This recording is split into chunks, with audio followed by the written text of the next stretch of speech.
গ্রীষ্মের প্রখরতা তপ্ত রাস্তাঘাট, মধ্য দুপুরে ফাঁকা ব্যস্ততম সড়ক, শহর থেকে গ্রাম যেন সবখানে মরুর উত্তাপ। তৃতীয় দিনের মতো কুষ্টিয়ার খোকসাতে তাপমাত্রা ছাড়িয়েছে 38 ডিগ্রি। খুবই জরুরি প্রয়োজন ছাড়া বাড়ির বাইরে বের হচ্ছে না কেউ। বাসায় বৈদ্যুতিক সরবরাহ না থাকায় পানিতে নেমে পড়েছেন অনেকেই।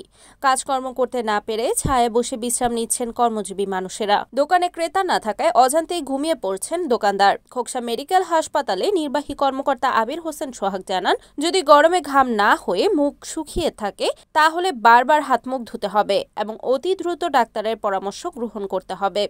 প্রচণ্ড গরমে সহ্য করা যাচ্ছে না, গায়ে জামা রাখা যাচ্ছে না, এত পরিমাণে গরম, খুব কষ্টে আছি আমরা। আর কোনো দোকানে লোকজনই নেই, ব্যবসা বাণিজ্য খুব দুর্বল হয়ে যাচ্ছে। 10 মিনিট 15 মিনিট করতেছি, আবার 2-4-5 মিনিট বসতেছি।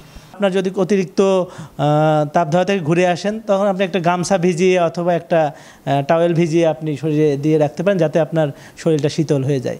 আর যদি আপনার কখনো অতিরিক্ত তাপের কারণে যে আপনার ঘাম কমে গেছে, আপনার মুখ শুকিয়ে যাচ্ছে, তো আপনি এই ধরনের অবস্থা তৈরি হলে আপনি একদম জরুরি ভিত্তিতে হাসপাতালে চলে আসবেন। হ্যাঁ, এই তীব্র গরম পড়ার পরে আমাদের কাছে বেশ কিছু পুরুষ রোগী আসা শুরু হয়েছে, প্রতি বছরই হয়, এবং তাদের বেশিরভাগই হচ্ছে এই তীব্র রোদের সময় মাঠে কাজ করে এমন মানুষের সংখ্যা। Report Fahim Shaon, NAN TV, Khoksa, Kushtia.